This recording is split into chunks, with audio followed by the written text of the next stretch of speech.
나가! 당장 나가! 내년이 내 아들 잡아먹고 여기가 어디라고 발을 들여! 그날 저는 완전히 미쳐 있었습니다. 향 냄새가 진동하는 장례식장 바닥에 며느리를 내동댕이 쳤을 때 아이가 무언가 말하려는 듯 입술을 달싹였지만 제 귀에는 아무것도 들리지 않았습니다. 오직 내 아들을 죽인 원수라는 생각뿐이었으니까요. 다시는 내 눈앞에 띄지 마라. 그땐 내 손에 죽을 줄 알아. 쾅 하고 닫힌 문. 그것이 우리 인연의 마지막인 줄만 알았습니다. 이바구 시작 전에 구독과 좋아요 부탁드리며 끝까지 함께 해주세요. 어머니 제발요. 제가 잘못했어요. 차가운 장례식장 바닥에 쓰러진 며느리가 제 검은 상복 치마자락을 붙잡고 애원했습니다.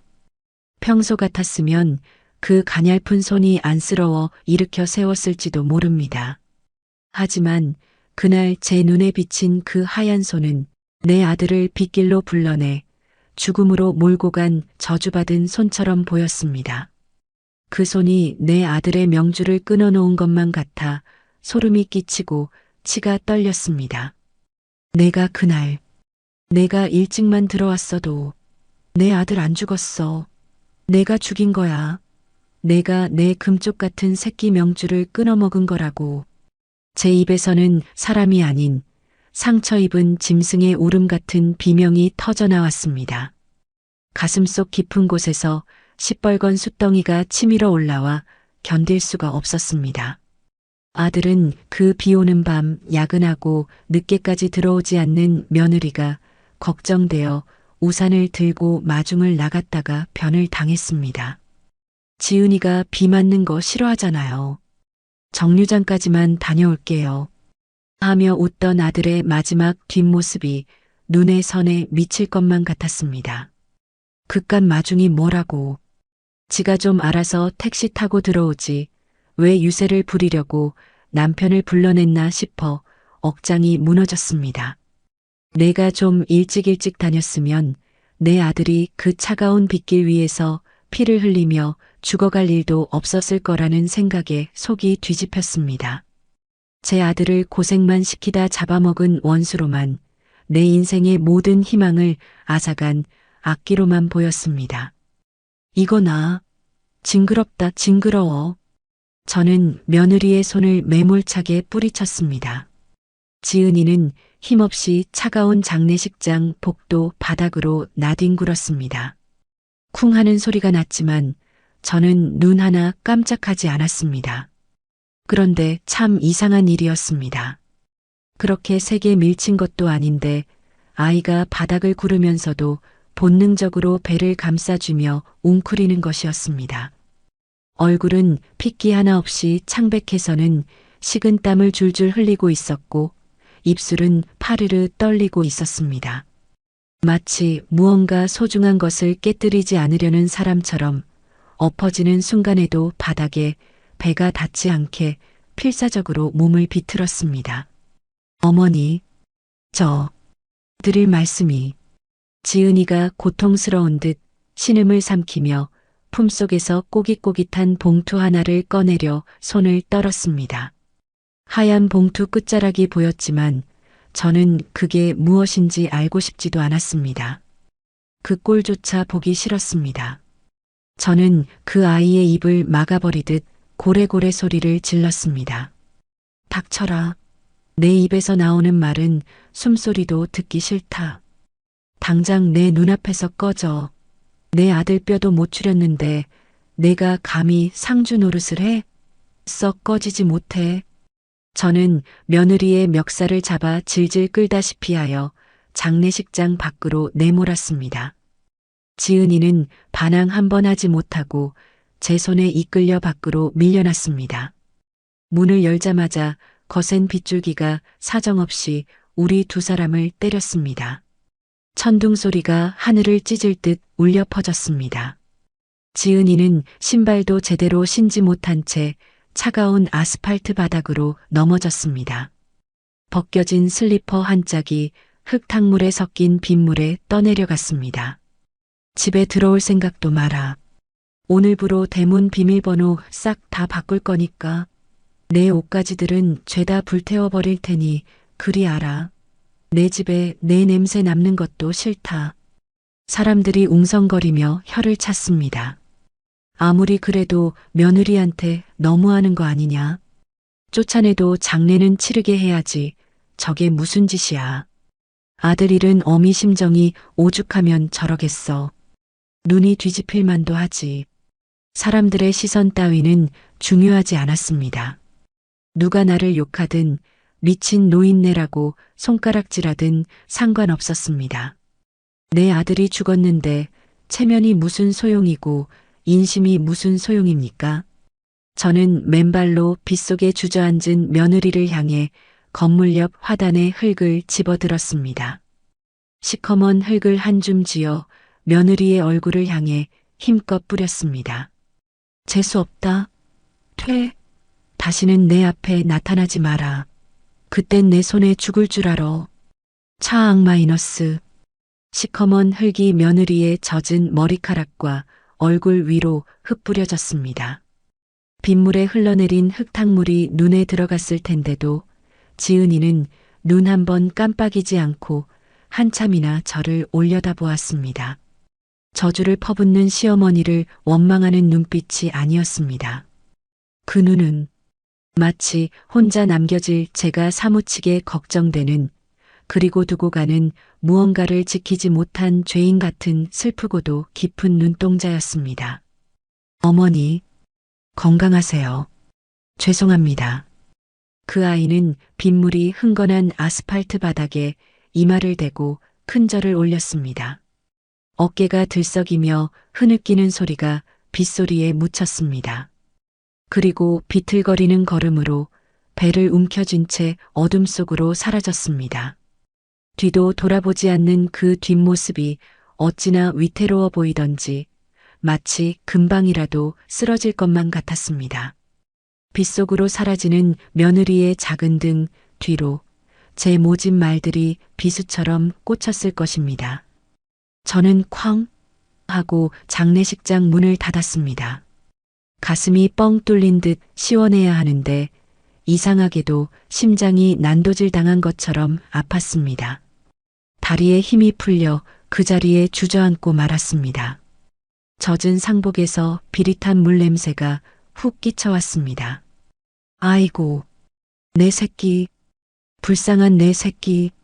아들의 영정 사진을 끌어안고 저는 짐승처럼 울부짖었습니다.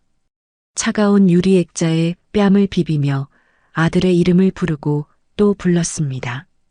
며느리를 내쫓으면 아들이 돌아올 줄 알았나 봅니다. 며느리 탓을 하면 이 지옥 같은 고통이 조금은 줄어들 줄 알았나 봅니다. 하지만 남은 건 차가운 빗소리와 제 울음소리, 그리고 텅 빈 가슴뿐이었습니다. 그날 밤 저는 꿈을 꾸었습니다. 비에 젖은 아들이 대문 앞에 서서 울고 있었습니다. 그런데 아들 곁에 희뿌연 안개 같은 것이 아들의 바짓단을 꼭 잡고 있었습니다. 아들이 저를 보며 애타게 불렀습니다. 어머니, 문 좀 열어주세요. 제발. 저는 꿈에서조차 대문을 열어주지 못했습니다. 며느리가 다시 들어올까봐, 그 불길한 기운이 다시 집안을 망칠까봐 무서워서 문고리를 잡고 벌벌 떨었습니다. 아들의 애원에도 저는 끝내 외면하고 말았습니다. 그렇게 3년이라는 시간이 흘렀습니다. 저는 스스로를 감옥에 가뒀습니다. 아들의 방은 그날 그대로 먼지 하나 건드리지 않고 두었습니다. 책상 위에 놓인 읽다 만 책도, 옷걸이에 걸린 냄새 배인 점퍼도 그대로였습니다. 밥상에는 여전히 숟가락 2개를 놓았습니다. 아들이 좋아하던 김치찌개를 끓여놓고 빈 의자를 보며 혼잣말을 했습니다. 아들, 밥 먹어라. 오늘은 간이 잘 맞네. 식사 때가 되면 저는 밥상을 차려 아들의 방문 앞에 놓았습니다. 밥 한 그릇, 아들이 좋아하던 계란찜, 그리고 김이 모락모락 나는 국. 그렇게 한참을 기다리다 음식이 차갑게 식어버리면 그제야 제가 차린 밥을 먹을 아들이 이제 없다는 사실을 깨닫고는 했습니다. 그러면 밥알이 모래알처럼 껄끄러워 목구멍으로 넘어가질 않았습니다. 이웃들은 저를 미친 노인네, 독한 노인네라고 불렀습니다. 아들 잡아먹은 며느리 내쫓고 혼자 고고하게 성을 쌓고 산다고들 했습니다. 동네 참견쟁이 박 여사가 하루는 보다 못해 저희 집 대문을 두드렸습니다. 형님, 문 좀 열어봐요. 언제까지 이렇게 살 거예요? 벌써 3년이에요, 3년. 저는 굳게 닫힌 문 안에서 대꾸도 하지 않았습니다. 3년? 제게는 30년 같은 시간이었습니다.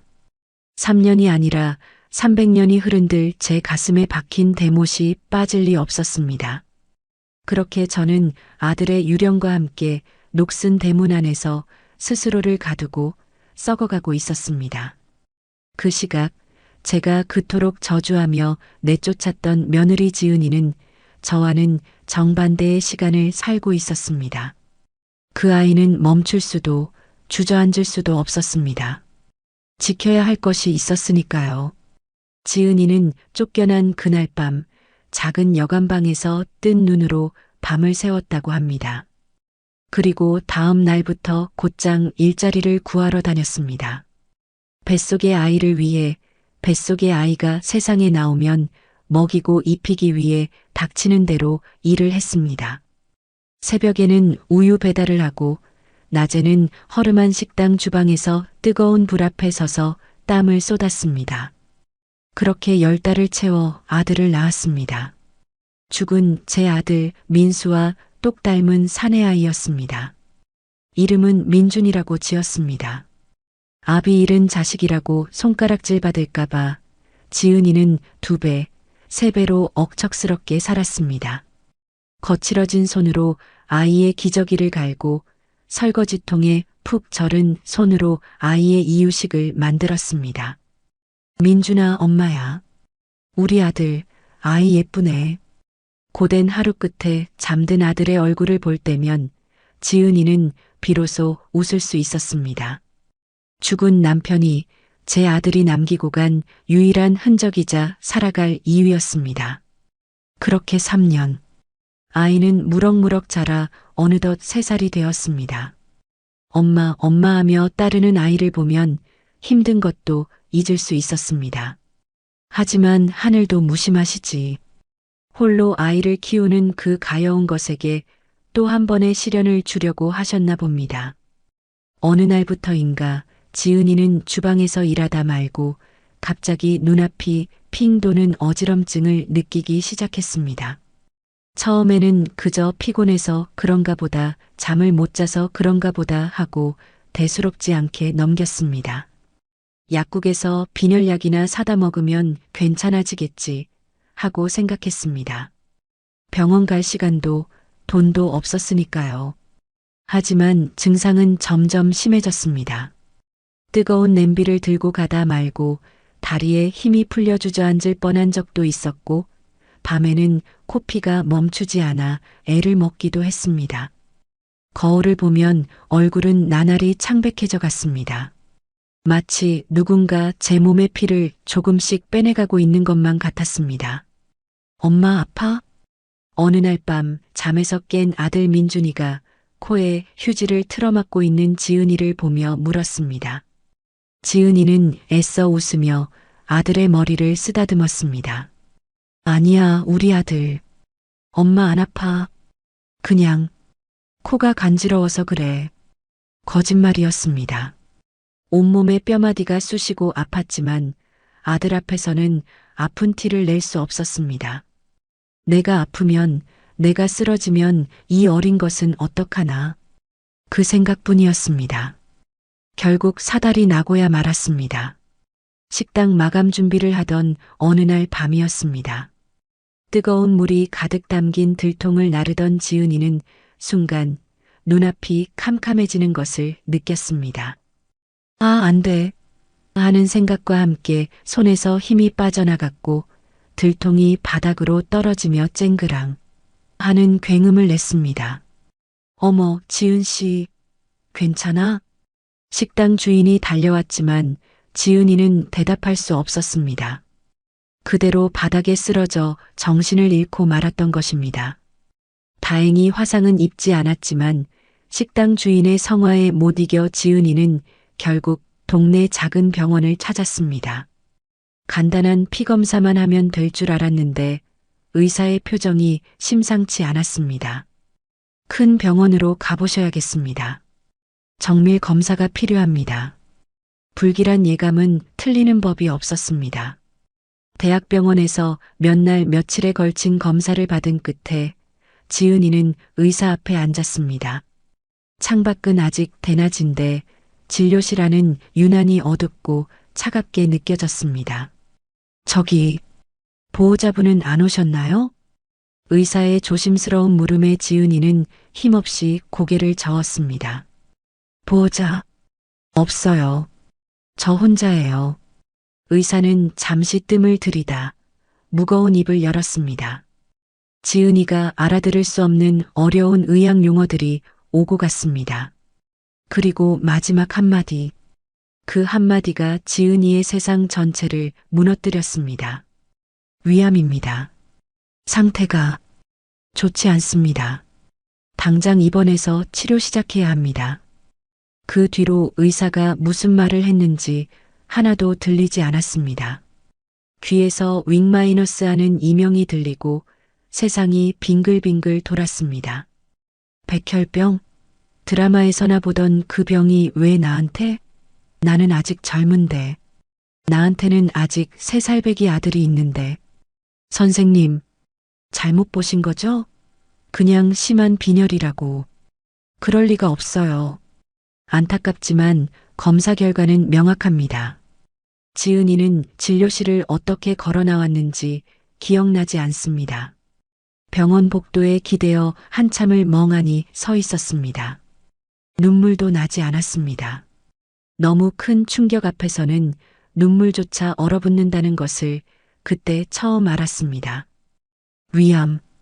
그 낯설고 무서운 단어가 제 며느리 지은이의 삶을 송두리째 뒤흔들어 놓았습니다. 병원 복도 의자에 힘없이 주저앉은 지은이의 손에는 구겨진 진단서가 들려 있었습니다. 창밖에는 3년 전 그날처럼 빗줄기가 추적추적 내리고 있었습니다. 마치 하늘도 지은이의 기구한 운명을 슬퍼하며 우는 것만 같았습니다. 왜 하필 나일까? 내가 무슨 큰 죄를 지었다고. 하늘을 원망할 힘조차 없었습니다. 지은이의 머릿속에는 오직 하나, 병실 침대에 뉘어놓을 수도, 차가운 수술실 밖에서 기다리게 할 수도 없는 3살배기 아들, 민준이 생각뿐이었습니다. 당장 입원을 하라는데, 치료를 받으라는데 아이를 맡길 곳이 없었습니다. 친정, 일찍 돌아가신 부모님, 형제도 없는 무남 동료 외동딸. 지은이에게는 정말이지 세상 천지에 의지할 피부치 하나 없었습니다. 지은이는 병원을 나와 무작정 걸었습니다. 비를 맞는 줄도 몰랐습니다. 한참을 걷다 보니 발길이 닿은 곳은 낡은 십자가가 걸린 어느 보육원 앞이었습니다. 녹슨 철문 너머로 아이들의 웃음소리가 들려왔습니다. 누군가에게 버려지거나 맡겨진 아이들. 지은이는 철창을 붙잡고 한참을 서서 안을 들여다보았습니다. 우리 민준이도 여기에 맡겨야 할까? 생각만 해도 가슴이 찢어지는 것 같았습니다. 내 목숨보다 소중한 내 새끼를 엄마 아빠도 없는 고아원에 맡겨야 한다니. 다른 아이들 틈에 섞여 눈칫밥을 먹고 밤마다 엄마를 찾으며 울다 지쳐 잠들 민준이를 생각하니 숨이 막혀왔습니다. 안 돼. 절대로 안 돼. 지은이는 고개를 세차게 저었습니다. 차라리 내가 죽는 한이 있어도 내 아이를 그런 곳에 보낼 수는 없었습니다. 하지만 현실은 냉혹했습니다. 당장 내일이라도 쓰러질지 모르는 몸으로 아이를 돌볼 수는 없었습니다. 수술대에 오르면 살아서 내려온다는 보장도 없었습니다. 만약 수술 중에 잘못되기라도 한다면 민준이는 영영 고아가 되는 것입니다. 그때였습니다. 며칠 전 민준이가 무심코 했던 말이 떠올랐습니다. 엄마, 나는 할머니 없어? 유치원 친구들은 다 할머니 있는데. 그 말에 지은이는 가슴이 철렁 내려앉았었습니다. 민준이는 할머니가 멀리 계셔. 아주 멀리. 그렇게 둘러대고 말았지만 아이의 눈에 서린 실망감을 지울 수는 없었습니다. 그래, 할머니가 있었지. 지은이의 기억 속에 있는 시어머니는 호랑이보다 무서운 사람이었습니다. 내 아들 잡아먹은 년이라며 흙을 뿌리고 임신한 몸을 빗속으로 내쫓았던 매정한 사람이었습니다. 3년이 지난 지금이라고 달라졌을까요? 연락하면 또다시 저주를 퍼붓고 전화를 끊어버릴지도 몰랐습니다. 아니, 어쩌면 잘됐다, 천벌받았다며 비웃을지도 모를 일이었습니다. 하지만 지은이에게는 선택의 여지가 없었습니다. 자신이 죽고 나면 민준이에게 남는 유일한 핏줄은 할머니뿐이었습니다. 아무리 모진 시어머니라도 죽은 아들의 핏줄인 손자를 외면하지는 않을 거라는 신락 같은 희망. 그것이 지은이가 잡을 수 있는 마지막 동아줄이었습니다. 어머님, 제발 한 번만 제 이야기를 들어주세요. 지은이는 떨리는 손으로 휴대폰을 쥐었습니다. 저장된 이름 시어머니. 그 네 글자가 그토록 무겁고 두렵게 느껴질 수가 없었습니다. 한편 그 시각 저는 깊은 잠에 빠져 있었습니다. 3년 동안 편안하게 잠든 날이 하루도 없었는데 그날따라 이상하게도 깊고 생생한 꿈을 꾸었습니다. 꿈속에서 저는 옛날 우리 집 마당에 서 있었습니다. 햇살이 따사롭게 내리쬐는 봄날이었습니다. 빨랫줄에는 하얀 옥양목 이불보가 바람에 펄럭이고 있었고 장독대 옆에는 노란 개나리가 흐드러지게 피어 있었습니다. 어머니, 그때 대문 밖에서 익숙하고 그리운 목소리가 들렸습니다. 죽은 아들 민수였습니다. 저는 맨발로 뛰어나갔습니다. 민수야, 내 새끼. 대문을 활짝 열자 그곳에는 환하게 웃고 있는 아들이 서 있었습니다. 3년 전 장례식 영정 사진 속 그 모습 그대로 조금도 변하지 않은 젊고 건강한 모습이었습니다. 그런데 아들의 품에 무언가가 안겨 있었습니다. 하얀 포대기에 쌓인 조그만 아기였습니다. 어머니, 인사하세요. 제 아들이에요. 아들이 수줍게 웃으며 아기를 제게 내밀었습니다.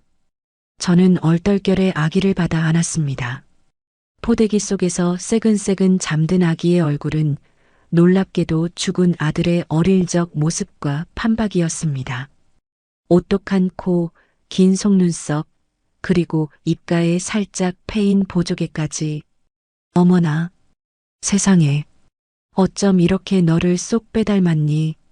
저는 감격에 겨워 아기의 볼을 쓰다듬었습니다. 따뜻하고 보드라운 아기의 살결이 손끝에 닿는 순간 가슴속 응어리가 눈 녹듯 사라지는 것 같았습니다. 아기는 제 손길에 배시시 웃음을 터뜨렸습니다. 그 맑은 웃음소리가 마당 가득 울려 퍼졌습니다. 그런데 갑자기 하늘이 어두워지기 시작했습니다. 따사롭던 햇살이 사라지고 검은 먹구름이 몰려와 하늘을 뒤덮었습니다. 순식간에 차가운 비바람이 몰아치기 시작했습니다. 어머니, 부탁드려요. 이 아이 어머니가 지켜주셔야 해요. 아들의 표정이 순식간에 어두워졌습니다. 아들은 제 품에 안긴 아기를 걱정스런 눈빛으로 바라보더니 뒷걸음질 치기 시작했습니다. 민수야, 어디 가니? 가지 마라. 어미랑 같이 살아야지. 저는 아기를 안은 채 아들을 잡으려 손을 뻗었지만 아들은 점점 멀어져 갔습니다. 비바람은 더욱 거세졌고 아들의 모습은 빗줄기 속으로 희미하게 사라져 갔습니다. 어머니, 부탁해요. 제발. 아들의 목소리가 메아리처럼 멀어지더니 이내 빗소리에 묻혀 들리지 않게 되었습니다. 저는 텅 빈 마당에 홀로 남아 울어대는 아기를 품에 안고 망연자실 서 있었습니다. 차가운 비가 제 온몸을 적시고 아기의 울음소리가 천둥 소리보다 더 크게 귓가를 때렸습니다. 헉! 저는 외마디 비명과 함께 잠에서 깼습니다. 온몸이 식은땀으로 흠뻑 젖어 있었습니다. 심장이 쿵쾅거려 터질 것만 같았습니다. 방 안은 여전히 어두컴컴했고 창밖에서는 3년 전 그날처럼 빗소리가 들려오고 있었습니다. 꿈이었구나. 가쁜 숨을 몰아쉬며 가슴을 쓸어내렸습니다. 하지만 꿈이라기엔 너무나 생생했습니다. 품에 안았던 아기의 따뜻한 체온이, 아들의 간절한 목소리가 아직도 귓가에 맴돌았습니다. 개꿈이다. 개꿈이야. 애써 부정하며 다시 잠을 청하려 했지만 도저히 잠이 오지 않았습니다. 자꾸만 꿈속의 아기가 눈앞에 아른거렸습니다. 죽은 아들이 왜 하필 아기를 안고 나타나서 부탁한다는 말을 했을까? 도대체 무슨 의미일까? 불안한 예감이 스멀스멀 피어올랐습니다. 저는 자리에서 일어나 부엌으로 향했습니다. 냉수라도 한 잔 마시면 진정이 될까 싶어서였습니다.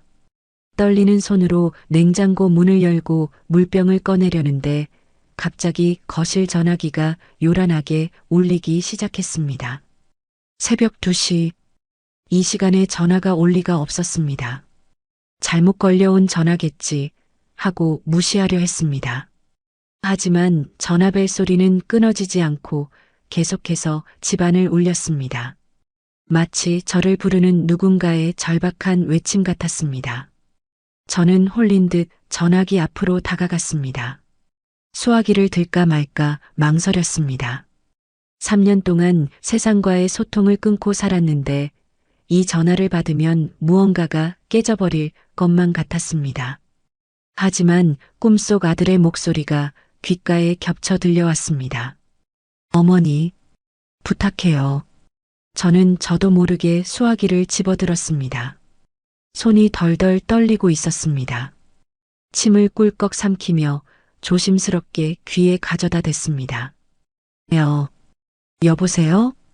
수화기 너머에서는 한동안 아무 말도 들리지 않았습니다. 그저 거친 숨소리와 미세한 흐느낌만이 들려올 뿐이었습니다. 누구세요? 말씀하세요. 제가 다시 한번 묻자 그제야 건너편에서 아주 작고 떨리는 목소리가 들려왔습니다. 3년이라는 세월이 흘렀지만 저는 단번에 알아들을 수 있었습니다. 잊으려야 잊을 수 없었던 제 아들의 마지막을 함께했던 그 목소리. 어머니, 저예요. 지은이. 심장이 덜컥 내려앉는 것 같았습니다. 3년 만에 듣는 며느리의 목소리. 그런데 그 목소리가 예전과는 달랐습니다. 원망이나 분노가 서린 목소리가 아니었습니다. 물기 어린, 금방이라도 끊어질 듯 위태로운 목소리였습니다. 어머니, 죄송해요. 정말 죄송해요. 그런데 저 어머니밖에 없어서 염치 없는 거 알지만 제발. 지은이는 말을 잇지 못하고 울음을 터뜨렸습니다. 수화기를 통해 전해져 오는 그 울음소리가 제 가슴을 쿡쿡 찔러왔습니다. 꿈속에서 들었던 아기의 울음소리와 며느리의 울음소리가 묘하게 겹쳐지며 제 머릿속을 하얗게 만들었습니다. 저는 아무 말도 할 수 없었습니다. 인연이 어디라고 전화를 해? 라고 소리쳐야 마땅한데 입이 떨어지지 않았습니다. 그저 멍하니 수화기를 든 채 며느리의 흐느낌을 듣고만 있었습니다. 도대체 무슨 일이길래 3년 동안 죽은 듯이 살던 애가 한밤중에 전화를 해서 저렇게 서럽게 우는 것일까? 불길한 예감이 현실이 되어 제 목을 조여오고 있었습니다. 아들, 제 아들 좀 살려주세요. 수화기 너머로 들려온 그 한마디가 고요하던 제 집안을, 아니, 제 인생을 송두리째 뒤흔들었습니다. 바닥에 떨어진 수화기에서는 여전히 지은이의 흐느끼는 소리가 새어나오고 있었습니다. 저는 덜덜 떨리는 손으로 다시 수화기를 집어 귀에 댔습니다. 심장이 밖으로 튀어나올 듯이 쿵쿵거렸습니다. 너 지금 뭐라고 했냐? 아들, 그게 무슨 소리야? 제 목소리는 갈라지고 있었습니다. 꿈인가?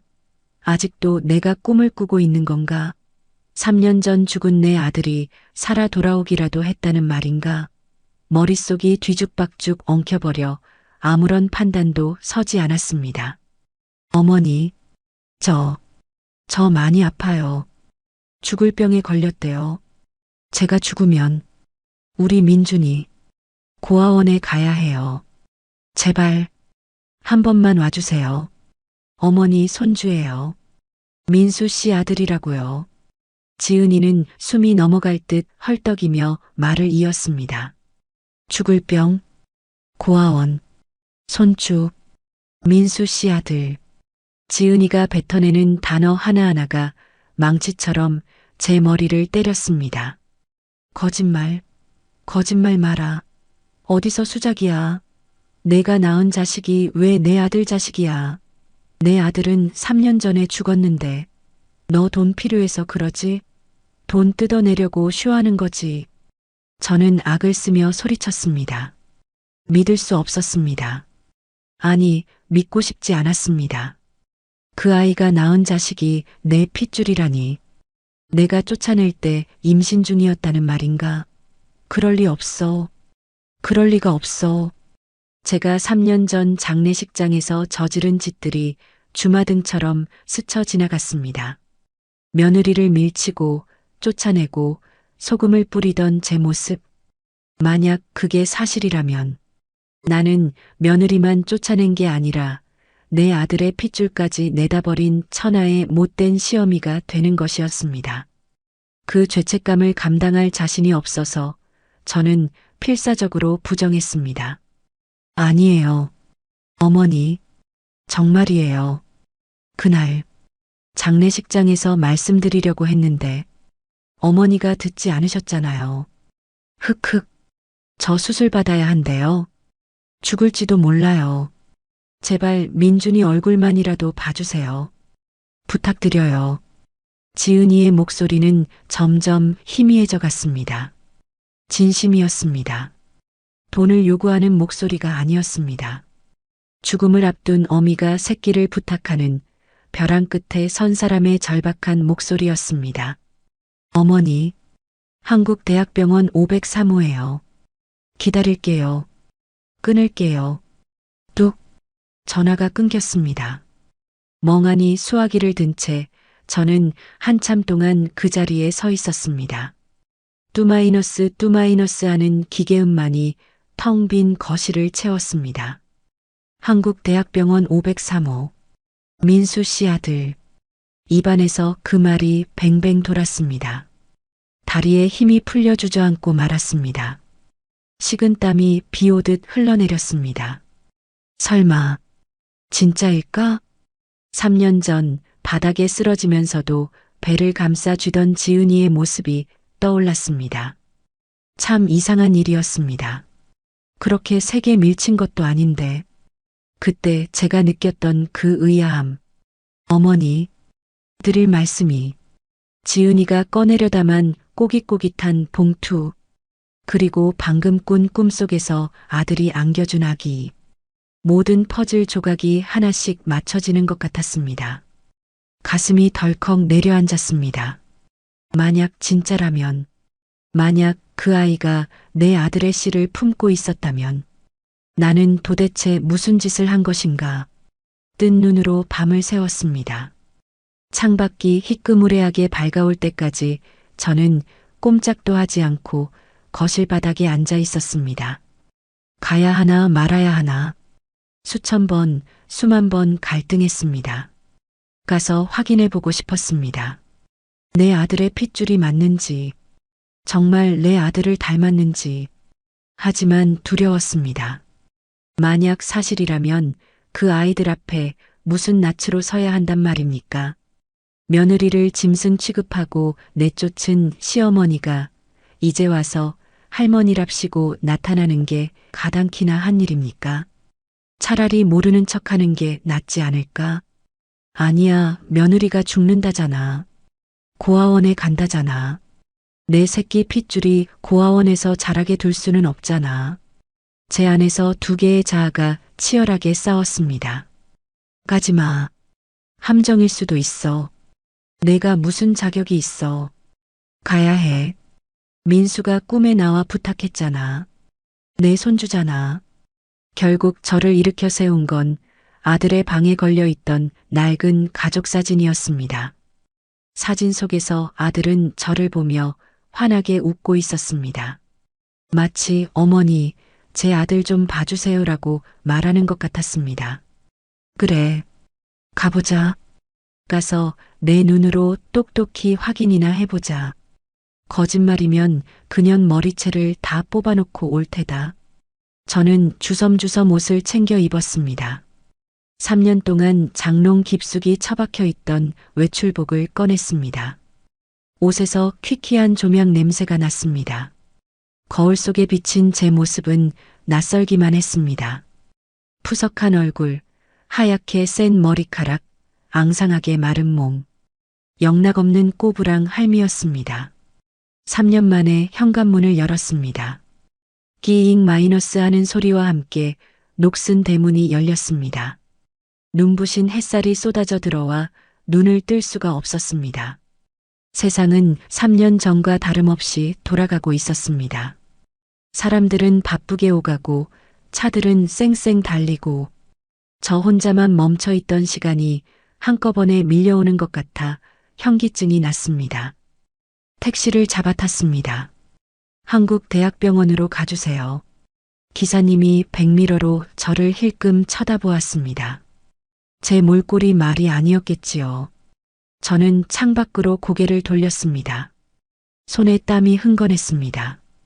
심장이 터질 것 같아 가슴을 꽉 움켜쥐었습니다. 병원 로비는 사람들로 북적였습니다. 소독약 냄새가 코를 찔렀습니다. 엘리베이터를 타고 5층으로 올라가는 동안 제 숨소리가 점점 거칠어졌습니다.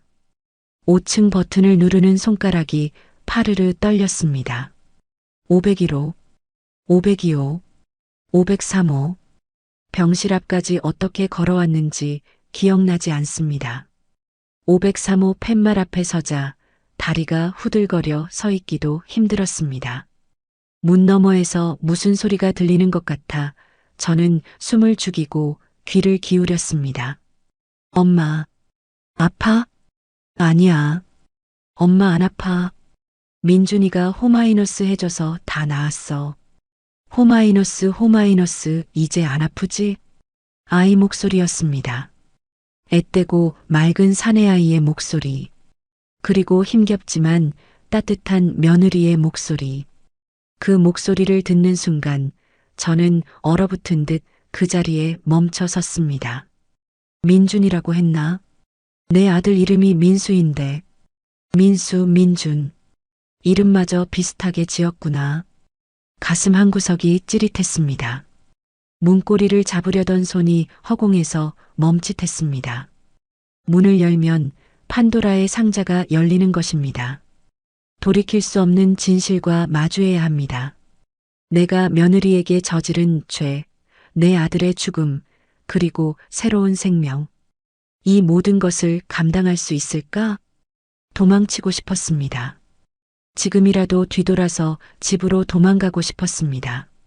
그냥 다 없던 일로 하고 다시 내 굴 속으로 숨고 싶었습니다. 하지만 그때 병실 안에서 아이가 부르는 노래소리가 들려왔습니다. 곰 3마리가 한 집에 있어. 아빠 곰, 엄마 곰, 애기 곰. 그 노래. 제 아들 민수가 어릴 때 밥만 먹으면 부르던 그 노래였습니다. 율동까지 해가며 제 앞에서 재롱을 피우던 아들의 모습이 떠올라 눈시울이 뜨거워졌습니다. 아빠 곰은 뚱뚱해. 엄마 곰은 날씬해. 그런데 아이는 할머니 곰은 부르지 않았습니다. 할머니가 없으니까요. 아빠도 없고 할머니도 없고 저 어린 것이 눈물이 왈칵 쏟아질 것 같아 입술을 깨물었습니다. 더 이상 망설일 시간이 없었습니다. 며느리가 수술실로 들어가기 전에 내 눈으로 확인해야 했습니다. 저는 떨리는 손으로 차가운 문고리를 잡았습니다. 심호흡을 한번 크게 하고 천천히 문을 밀었습니다. 드르륵 마이너스. 병실 문이 열리고 하얀 침대 위에 앉아 있는 두 사람의 뒷모습이 보였습니다. 링거 바늘을 꽂은 채 야윈 등으로 앉아 있는 지은이, 그리고 그 옆에서 고사리 같은 손으로 엄마의 팔을 주무르고 있는 조그만 아이. 인기척을 느꼈는지 아이가 먼저 고개를 돌렸습니다. 할머니는 누구세요? 그 한마디에 세상의 모든 소음이 사라졌습니다. 오직 아이의 맑은 눈동자만이 제 시야를 가득 채웠습니다. 저는 숨쉬는 법조차 잊은 채 멍하니 아이를 바라보았습니다.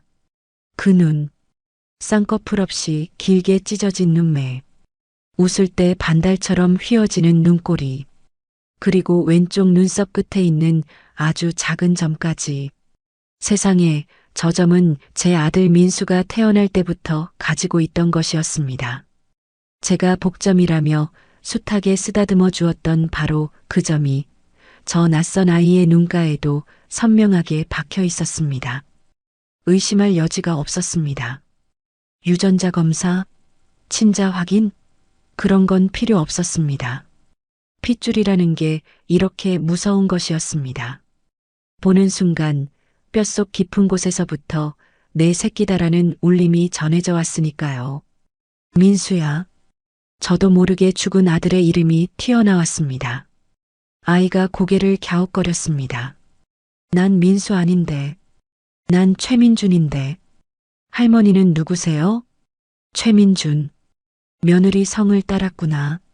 아비 없는 자식이라 제 성을 못 따르고 어미 성을 따랐구나. 그 생각에 가슴이 미어지는 것 같았습니다. 어머니, 와주셨군요. 정말 감사합니다. 정말. 침대에 힘없이 기대어 있던 지은이가 몸을 일으키려 애쓰며 말했습니다. 3년 만에 가까이서 본 며느리의 얼굴은 처참했습니다. 핏기라고는 찾아볼 수 없는 창백한 피부, 앙상하게 마른 손목. 3년 전 제 손에 이끌려 빗속으로 내쫓기던 그날보다 더 위태로워 보였습니다. 저는 떨리는 다리를 겨우 움직여 침대 곁으로 다가갔습니다. 아이가 낯선 할머니의 접근에 겁을 먹었는지 지은이의 등 뒤로 숨으며 저를 빤히 쳐다보았습니다. 이 아이가 정말 내 손주란 말이냐? 목소리가 덜덜 떨려 제대로 나오지 않았습니다. 지은이는 눈물을 훔치며 고개를 끄덕였습니다. 네, 민수 씨 아이예요. 쫓겨나던 날 임신 8주였어요. 말씀드리고 싶었는데 어머니가 너무 화가 나셔서 미련한 년, 곰 같은 년. 그렇다고 말을 안 해? 뱃속에 애가 있다고 살려달라고 악이라도 썼어야지. 그랬으면 내가 차마 말을 잇지 못했습니다. 그랬으면 내가 안 쫓아냈을까? 짐승처럼 날뛰던 그때의 내가 며느리의 말을 믿어주기나 했을까? 어디서 씨를 받아와서 뒤집어 씌우냐며 더 모진 말을 퍼부었을지도 모릅니다. 제 자신이 끔찍하게 느껴졌습니다. 죄송해요, 어머니. 제가 부족해서 혼자 키우려고 했는데 저 이렇게 돼서 정말 면목이 없어요. 지은이는 죄인처럼 고개를 숙였습니다.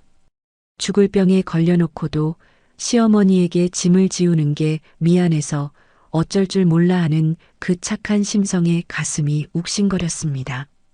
그때 아이가 지은이의 옷자락을 잡아당기며 물었습니다. 엄마, 왜 울어? 이 할머니가 엄마 혼냈어? 나쁜 할머니야? 아이는 저를 향해 잔뜩 경계심 어린 눈빛을 보냈습니다.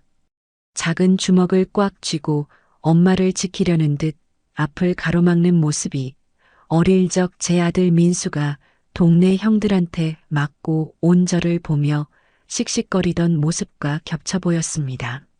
아니야, 민준아. 할머니한테 그러지 마. 엄마가 말했지? 아빠 낳아주신 할머니라고. 인사드려. 할머니셔. 지은이가 아이를 달래며 제 앞으로 등을 떠밀었습니다. 아이는 쭈뼛거리며 제 눈치를 살폈습니다. 저는 무릎을 꿇고 아이와 눈높이를 맞췄습니다. 가까이서 보니 더 닮았습니다. 아들 냄새가 나는 것 같았습니다. 이리 좀 와보렴. 제가 손을 뻗자 아이가 움찔하며 뒤로 물러섰습니다. 제 손이 거칠고 투박해서 싫은 걸까? 아니면 3년 전 제가 지은이에게 했던 짓을 본능적으로 알고 있는 걸까? 덜컥 겁이 났습니다. 하지만 저는 용기를 내어 아이의 조그만 손을 잡았습니다. 따뜻했습니다. 아이고, 내 새끼, 내 강아지. 아이의 손을 잡는 순간 참았던 눈물이 댐 무너지듯 터져 나왔습니다. 3년 동안 메말랐던 눈물샘이 고장난 수도꼭지처럼 콸콸 쏟아졌습니다. 저는 아이를 와락 끌어안았습니다. 미안하다. 할미가 미안해. 너를 몰라보고, 너를 이 고생을 시키고. 아이는 낯선 할머니의 품이 어색한지 바둥거렸지만 저는 놓을 수가 없었습니다. 이 아이를 놓으면 아들이 다시 사라져버릴 것만 같았습니다. 아이에게서 나는 젖비린내와 땀 냄새가 3년 묵은 제 가슴 속의 썩은 내를 씻어주는 것 같았습니다. 한참을 울고 있는데 지은이가 침대 밑 서랍에서 낡은 가방 하나를 꺼냈습니다. 지은이는 그 가방을 제 앞에 내밀었습니다. 어머니, 이거 그날 드리려던 거예요. 저는 떨리는 손으로 가방을 열었습니다.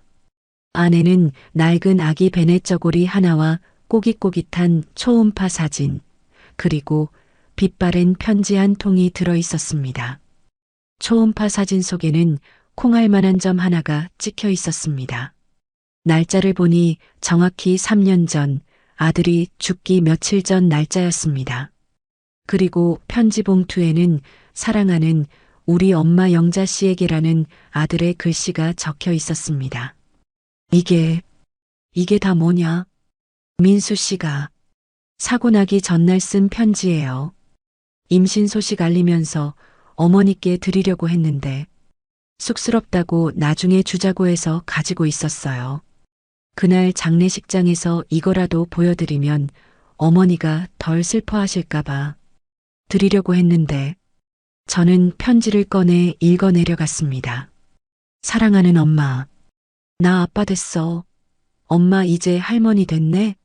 놀랐지? 지은이가 임신했대. 나 너무 좋아. 엄마가 늘 손주 보고 싶다고 노래 불렀잖아. 이제 우리 집에도 아기 울음소리 나겠네. 엄마 고생만 시켜서 미안해. 이제 내가 더 열심히 살아서 우리 엄마 호강시켜줄게. 지은이 많이 예뻐해줘. 엄마 며느리잖아. 사랑해 엄마. 아앙. 저는 편지를 부여잡고 병실이 떠나가라 통곡했습니다. 가슴을 주먹으로 쾅쾅 쳤습니다. 이 귀한 것을, 아들이 남긴 마지막 편지를, 내 새끼가 할머니 된다고 조아라 쓴 이 편지를 나는 보지도 않고 읽지도 않고 빗물 고인 바닥에 내동댕이 쳤구나. 며느리가 이걸 보여주려고 그 아픈 몸으로 바닥을 기어가며 가방을 주워들었구나. 내가 죽일년이다. 내가 천벌 받을년이다.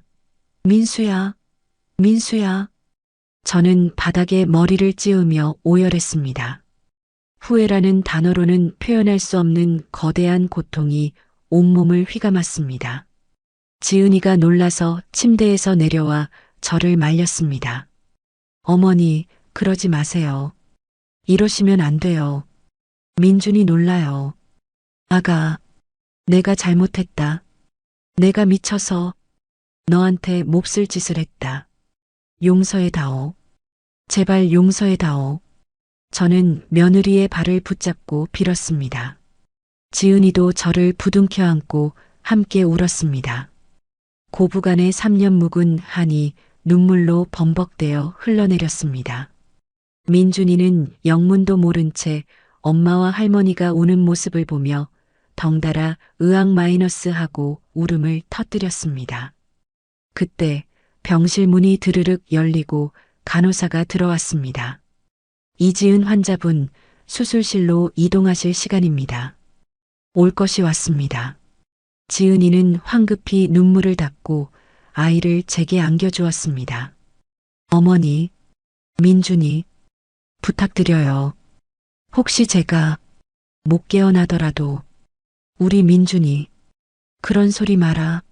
재수없게 무슨 소리냐? 너 살아나야 해. 살아서 내 아들 장가가는 것도 보고 내 제사상도 차려줘야 할 거 아니냐? 썩을년 죽기만 해봐라. 내가 가만 안 둘 테니까. 저는 짐짓 호통을 쳤지만 목소리는 물기에 젖어 떨리고 있었습니다. 지은이는 그런 제 마음을 알았는지 핏기 없는 입술로 옅은 미소를 지어 보였습니다. 네, 꼭 살아올게요. 어머니, 밥 잘 챙겨 드세요. 이동 침대에 누운 며느리가 멀어져 갔습니다. 수술실로 향하는 복도는 왜 그리 길고 차갑게 느껴지는지 저는 민준이를 품에 꼭 안고 그 뒤를 따랐습니다. 수술실 앞. 보호자분은 여기까지만 오실 수 있습니다. 지은이가 수술실 문 안으로 사라지기 직전 저를 향해, 아니, 제 품에 안긴 민준이를 향해 손을 흔들었습니다. 민준아, 엄마 금방 갔다 올게. 할머니 말씀 잘 듣고 있어. 알았지? 엄마, 가지마. 나도 갈래. 엄마. 민준이가 제 품에서 빠져나가려 발버둥을 쳤습니다. 저는 아이를 꽉 끌어안으며 며느리의 마지막 모습을 눈에 담았습니다. 문이 닫히고 수술 중이라는 빨간 불이 들어왔습니다. 저는 털썩 주저앉았습니다. 차가운 복도 의자에 앉아 제 품에 안겨 훌쩍이는 손자의 등을 토닥이며 기도했습니다. 3년 동안 부처님도 하느님도 다 원망하며 살았는데 오늘만큼은 염치불구하고 빌고 또 빌었습니다. 제발 제 며느리 좀 살려주십시오. 제 아들 잡아간 것도 모자라 며느리까지 데려가시면 안 됩니다. 이 어린 것에게서 엄마마저 뺏어가시면 안 됩니다. 제 목숨을 가져가셔도 좋으니 제발 저 아이만은 살려주십시오. 제가 지은 죄 남은 평생 저 아이 발 닦아주며 갚겠습니다. 제발, 제발, 제 기도를 하늘이 들어줄까요? 아니면 제가 지은 죄가 너무 커서 벌을 내리시는 걸까요? 수술실 위에 빨간 불빛이 제 심장을 붉게 태우는 것만 같았습니다. 시간은 야속하게도 흘러가고 수술실 문은 굳게 닫힌 채 열릴 줄을 몰랐습니다. 수술 중, 저 붉은 글씨가 켜진 지 벌써 3시간이 지났습니다. 1분 1초가 1년처럼 느껴지는 피를 말리는 시간이었습니다. 병원 복도의 차가운 공기는 제 살갗을 파고들었고 소독약 냄새는 속을 메스껍게 만들었습니다. 위암입니다. 진행이 많이 된 것 같습니다. 수술 전 의사가 했던 말이 귓가에 맴돌아 미칠 것만 같았습니다. 3년 동안 지은이는 그 고된 식당 일을 하면서도 물마른 밥 한 술 제대로 넘기지 못했을 겁니다. 남편 잃은 슬픔에 시어머니의 저주에 홀로 아이 키우는 막막함까지 그 모든 게 독이 되어 며느리의 속을 갉아먹고 있었던 겁니다. 내가 죽인 거야. 내가 그 아이 속에 암덩어리를 키운 거야. 죄책감이 파도처럼 밀려와 숨을 쉴 수가 없었습니다. 제 품에 안겨있던 민준이는 울다 지쳐 잠이 들었습니다. 눈가에 맺힌 눈물 자국과 콧물 범벅이 된 조그만 얼굴. 자면서도 엄마를 찾는지 간간히 엄마 하며 몸을 뒤척였습니다.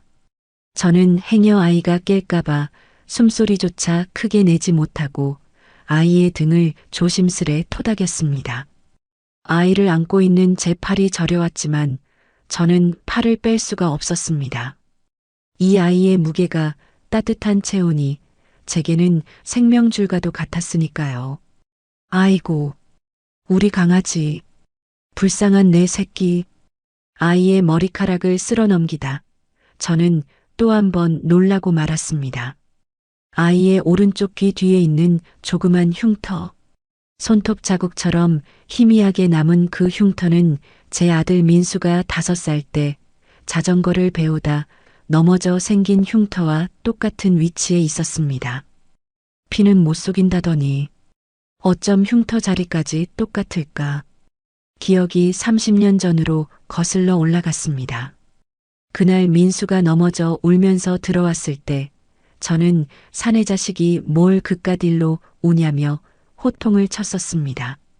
무릎이 깨지고 귀에서 피가 나는데도 약을 발라주기는커녕 자전거를 내다버리겠다고 으름장을 놓았었지요. 그때 서럽게 울던 어린 민수의 얼굴이 지금 제 품에 잠든 민준이의 얼굴과 겹쳐 보였습니다. 내가 그때 왜 그랬을까? 따뜻하게 안아줄걸? 많이 아팠지? 하고 호마이너스 해줄걸? 그때는 사는 게 너무 팍팍해서 남편 없이 아들 혼자 키우는 게 너무 버거워서 제 자식한테 따뜻한 말 한마디 제대로 못 해줬습니다. 강하게 키워야 한다며 아비 없는 자식 소리 안 듣게 해야 한다며 모질게만 굴었습니다. 그게 사랑인 줄 알았습니다. 하지만 이제 와서 보니 그건 그저 제 삶의 고단함을 어린 아들에게 화풀이한 것에 불과했습니다. 아들에게 못해준 것들이 가슴에 사무쳐 저는 잠든 민준이의 볼에 가만히 제 뺨을 비벼보았습니다. 보들보들한 살결에서 나는 달큰한 냄새. 아들이 어릴 때 맡았던 바로 그 냄새였습니다. 할머니. 아이가 잠결에 저를 불렀습니다. 할머니. 그 한마디가 제 심장을 쿵 하고 울렸습니다. 3년 전 제가 며느리의 뱃속에 있는 줄도 모르고 내다버렸던 아이가 저를 할머니라고 불러주고 있었습니다. 그래, 할미 여기 있다. 걱정 마라. 엄마 금방 나올 거야. 저는 아이를 더 꼭 끌어안았습니다. 그때 수술실 문이 벌컥 열리고 파란 수술복을 입은 간호사가 다급하게 뛰쳐나왔습니다. 제 심장이 철렁 내려앉았습니다. 저기요, 간호사 선생님, 어떻게 됐습니까? 우리 며느리, 괜찮은 겁니까? 저는 아이를 안은 채 벌떡 일어나 간호사를 붙잡았습니다. 간호사는 저를 쳐다보지도 않고 혈액팩이 든 아이스박스를 든 채 다시 수술실로 뛰어들어갔습니다. 출혈이 안 잡혀요. 수혈팩 더 가져와요. 빨리요. 콱 마이너스하고 다시 닫힌 문. 출혈이 안 잡힌다니? 피가 모자라다니? 다리에 힘이 풀려 그 자리에 다시 주저앉고 말았습니다. 등줄기에 식은땀이 흘렀습니다.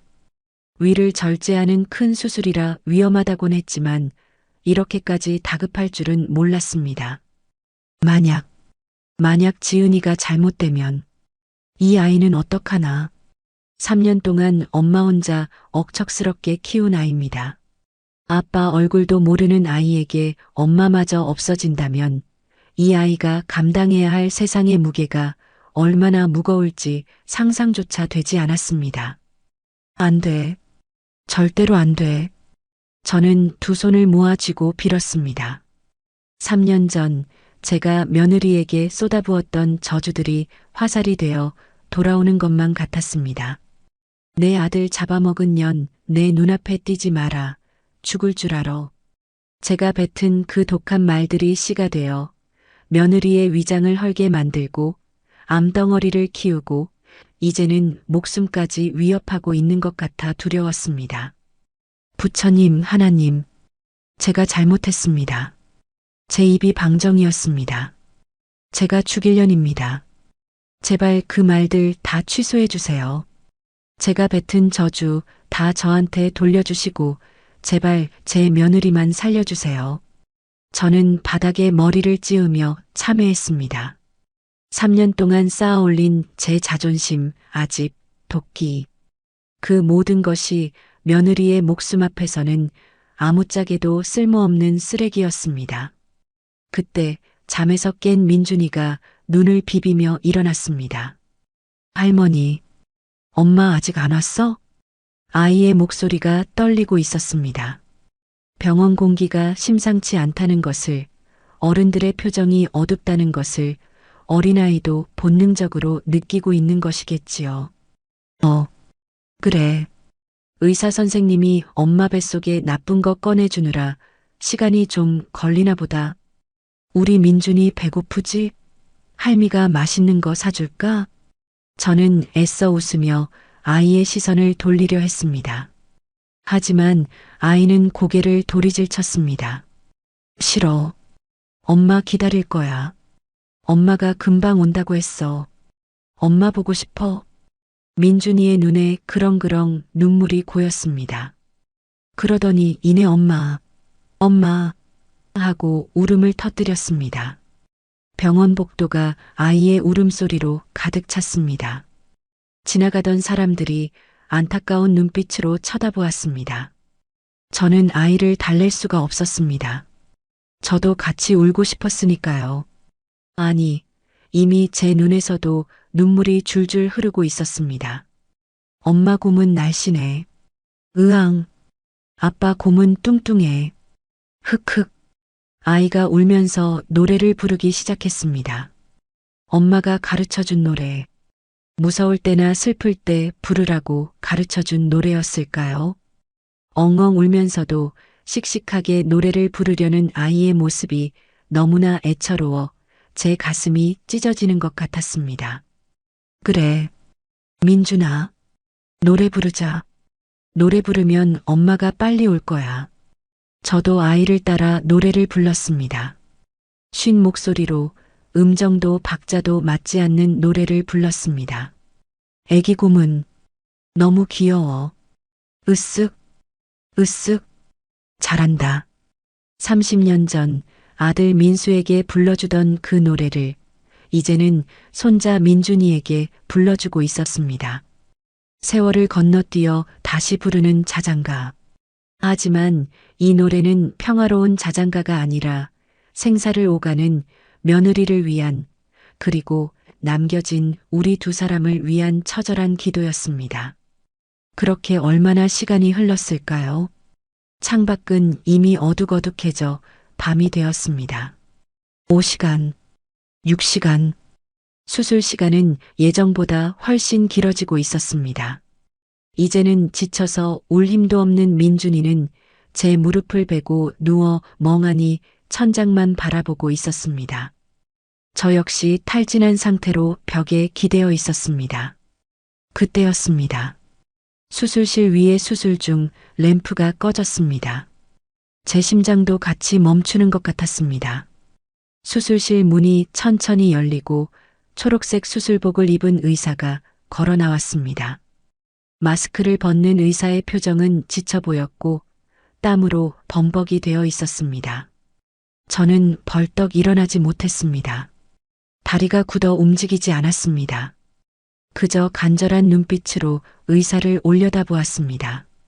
제발 살았다는 말만 해주세요. 의사가 저를 향해 다가왔습니다. 그리고 무겁게 입을 열었습니다. 보호자분 되십니까? 네. 제가 시어머니입니다. 우리 며느리, 지은이, 어떻게 됐습니까? 제 목소리는 모기 소리처럼 작게 떨렸습니다. 의사가 잠시 뜸을 들이더니 깊은 한숨을 내쉬었습니다. 그 한숨 소리가 천둥 소리처럼 크게 들렸습니다. 종양 부위가 넓어서 위를 거의 다 절제했습니다. 출혈이 심해서 위험한 순간이 몇 번 있었고요. 심장이 쿵 하고 내려앉았습니다. 눈앞이 캄캄해졌습니다. 그래서 잘못된 겁니까? 저는 의사의 가운을 부여잡고 매달렸습니다. 민준이도 제 옆에 서서 의사 선생님을 올려다보았습니다. 선생님, 우리 엄마. 아이의 떨리는 물음에 의사가 천천히 마스크를 완전히 벗어 손에 쥐었습니다. 그리고 저와 아이를 번갈아 보며 입을 열었습니다. 다행입니다. 수술은 아주 잘 끝났습니다. 그 한마디, 세상 그 어떤 명곡보다, 그 어떤 복권 당첨 소식보다 더 감미롭고 가슴 벅찬 한마디였습니다. 종양 부위가 넓어 위를 3분의 2나 절제해야 했지만 다행히 다른 장기로의 전이는 막았습니다.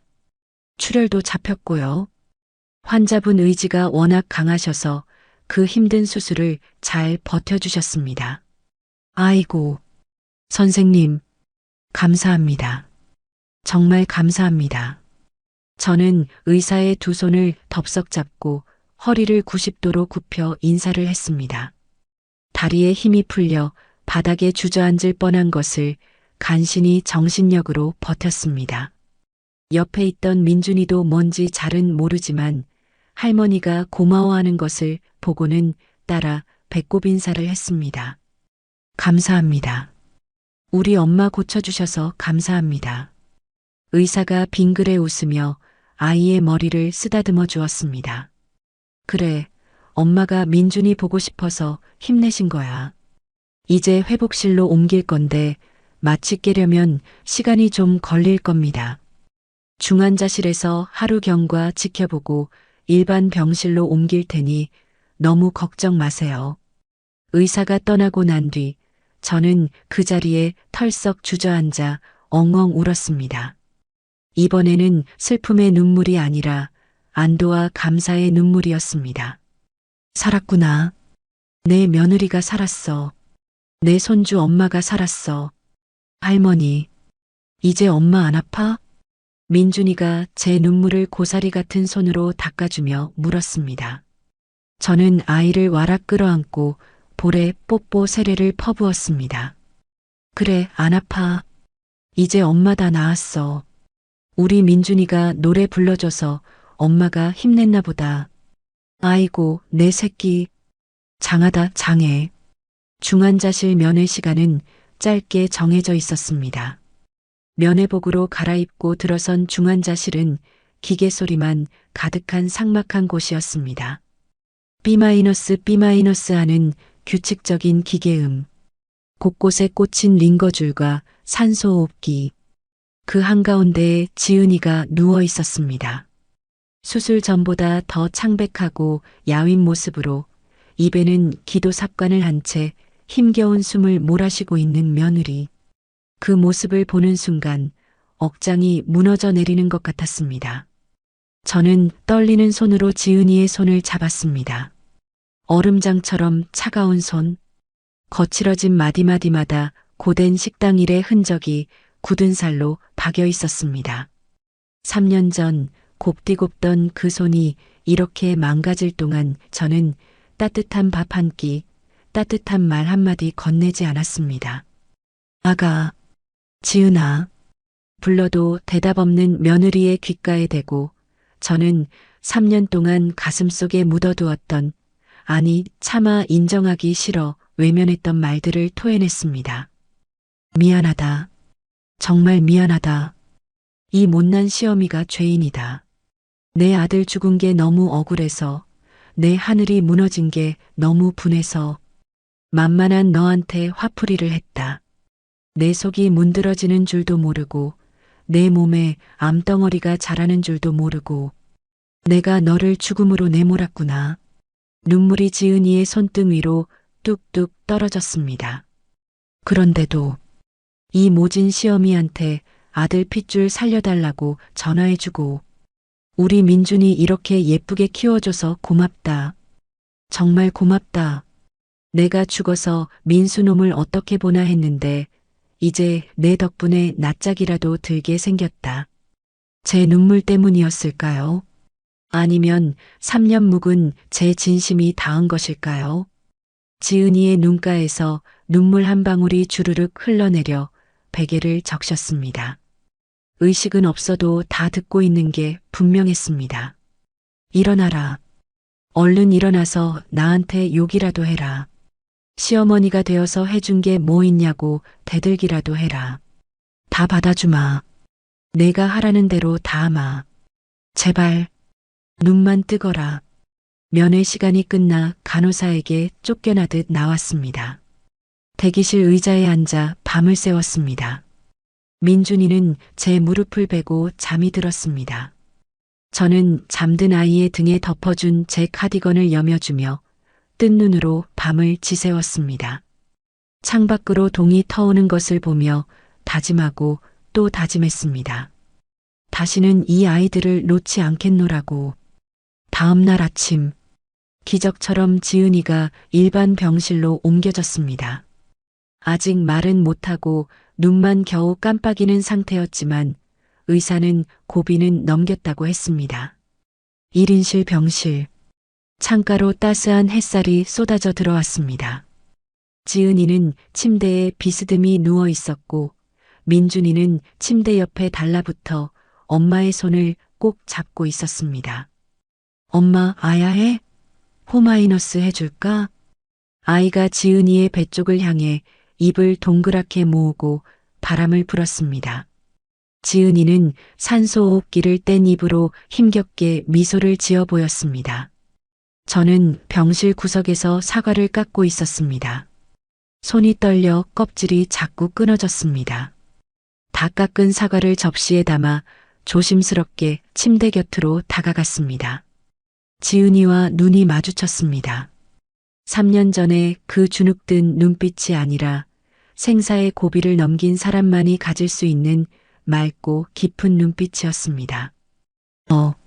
어머니. 지은이가 갈라진 목소리로 저를 불렀습니다. 목이 마른지 쇳소리가 섞여 있었습니다. 오냐. 말하지 마라. 목 아프다. 저는 황급히 물수건으로 지은이의 입가를 적셔주었습니다. 지은이는 제 손길을 피하지 않았습니다. 그게 어찌나 고맙고 미안하던지. 어머니, 죄송해요. 저 때문에 고생하셔서. 이 아이는 죽다 살아나서도 시어머니 걱정뿐입니다. 천성이 착해 빠진 곰 같은 아이. 저는 울컥 치미는 감정을 억누르며 짐짓퉁명스럽게 말했습니다. 죄송하긴 뭐가 죄송해. 산 사람은 살아야지. 너 살려고 수술한 거다. 나 보라고 산 게 아니라 저 핏덩이 보라고 산 거야. 알았냐? 네. 의사 선생님이 오늘은 물만 먹으라더구나. 나중에 괜찮아지면 미음 먹을 수 있다니까 내가 아주 기가 막히게 끓여주마. 나 요리 잘하는 거 알지? 네. 어머니 음식 늘 먹고 싶었어요. 특히 김치찌개. 김치찌개. 그 단어에 제 가슴이 철렁했습니다. 3년 전 죽은 아들이 좋아하던 김치찌개. 지은이도 그걸 알고 있었을 텐데 굳이 그 음식을 말한 건 저를 용서하겠다는, 아니, 과거의 상처를 덮고 넘어가겠다는 뜻이었을까요? 그래, 김치찌개. 푹 끓여주마. 돼지고기 숭숭 썰어 넣고 두부 큼직하게 썰어 넣어서 내 남편이 내 아들 민수가 좋아하던 그 맛 그대로 내가 해주마. 제 목소리가 물기에 젖어 떨렸습니다. 지은이도 눈시울을 붉히며 고개를 끄덕였습니다. 우리는 서로 알 수 있었습니다. 그 김치찌개라는 단어 하나로 우리 사이에 놓여있던 3년의 원망과 오해의 강을 건넜다는 것을요. 그때 민준이가 배가 고픈지 칭얼거렸습니다. 할머니, 나 배고파. 밥 줘. 오냐 우리 강아지. 할미랑 매점 가서 맛있는 거 사올까? 제가 자리에서 일어나려 하자 지은이가 제 소매를 살짝 잡았습니다. 어머니, 감사합니다. 민준이 받아주셔서. 저는 지은이의 손을 따뜻하게 감싸쥐었습니다. 거칠어진 그 손등을 어루만지며 제 인생에서 가장 진심 어린 고백을 했습니다. 아니다. 내가 고맙다. 살아줘서 고맙고, 내 손주 지켜줘서 고맙고, 무엇보다 나 같은 늙은이한테 다시 어머니라고 불러줘서 정말 고맙다. 이제 너는 내 며느리 아니다. 지은이의 눈이 동그랗게 커졌습니다. 네. 이제 너는 내 딸이다. 며느리는 남의 집 식구지만 딸은 내 식구지. 아픈 딸년 수발드는 게 어미 목 아니겠냐. 다 나을 때까지, 아니 다 낫고 나서도 내가 너 끼고 살 거다. 싫다고 해도 소용없다. 지은이의 눈에서 다시 눈물이 주르륵 흘러내렸습니다. 저도 눈물을 훔치며 민준이를 안아 올렸습니다. 가자, 민준아. 엄마 쉬게 하고 우리 밥 먹으러 가자. 할머니가 곰 3마리 노래 불러줄까? 응. 아빠 곰은 뚱뚱해.